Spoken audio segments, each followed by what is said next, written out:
ആലപ്പുഴ ലോകത്തറിയപ്പെട്ട പ്രധാനപ്പെട്ട ഒരു കാരണം ഈ കയർ വ്യവസായം ആയിരുന്നല്ലോ. കയർ വ്യവസായത്തിന് ഇപ്പൊ പ്രധാനമായ തകർച്ച വരാനുള്ള കാരണം എന്താണ്? വിലക്കയറ്റമാണ്. ഉം, ഉം, ഉം. ഇത് അത്യാവശ്യം വേണ്ട സാധനമല്ല, ആഹാര സാധനമല്ല, ഓക്കെ. അത്യാവശ്യം വേണ്ട സാധനമല്ല, സമ്പത്ത് ഉള്ളവർക്ക് വേണ്ടിയിട്ടുള്ള സാധനങ്ങളാണ്.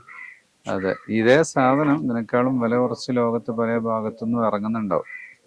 പക്ഷെ ക്വാളിറ്റി ആലപ്പുഴയാണ്. ക്വാളിറ്റി ആലപ്പുഴയാണ്. അപ്പൊ അതിനെ തേടി ആളുകൾ വരും. നമുക്കൊന്ന് കാണാമോ? പിന്നെ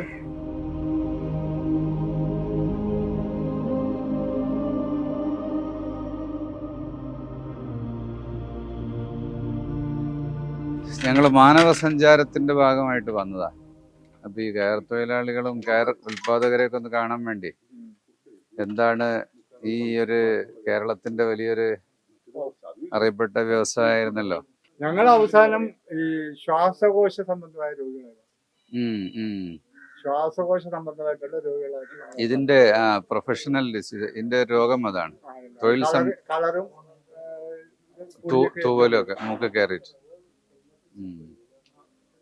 ശ്വാസകോശ രോഗമാണ് ഇതിന്റെ ഒരു ബൈ പ്രൊഡക്റ്റ്. ചിലവർക്ക് നേരത്തെ വരും. എനിക്ക് 74 വയസ്സുണ്ട്, ഇതുവരെ വന്നിട്ടില്ല. എങ്കിലും വരും, അവസാന നിമിഷം നമുക്ക് അത് വരും. വരാതിരിക്കട്ടെ.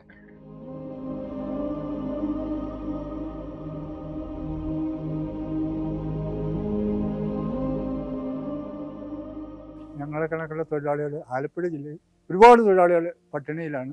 തൊഴിൽ ചെയ്യാനുള്ള മറ്റൊരു തൊഴിലിന് അറിയത്തില്ല. വർഷങ്ങളായി ഈ പാരമ്പര്യമായിട്ട് ഞങ്ങൾ ഈ തൊഴിൽ ചെയ്യുന്നു. അതുകൊണ്ട് ഞങ്ങൾക്ക് പറയാനുള്ളത്, കയർ ഫെഡ് വഴി ഞങ്ങൾക്ക് കയർ കിട്ടാനുള്ള സാഹചര്യം ഭരണാധികാരികളോട് ഉണ്ടാക്കിയാലേ ഞങ്ങൾക്ക് തൊഴിൽ ചെയ്യാനൊക്കത്തുള്ളൂ, ഞങ്ങളുടെ ഉപജീവനം മുന്നോട്ട് കൊണ്ടുപോകാനൊക്കത്തുള്ളൂ, കുടുംബം പോറ്റാനൊക്കത്തുള്ളൂ.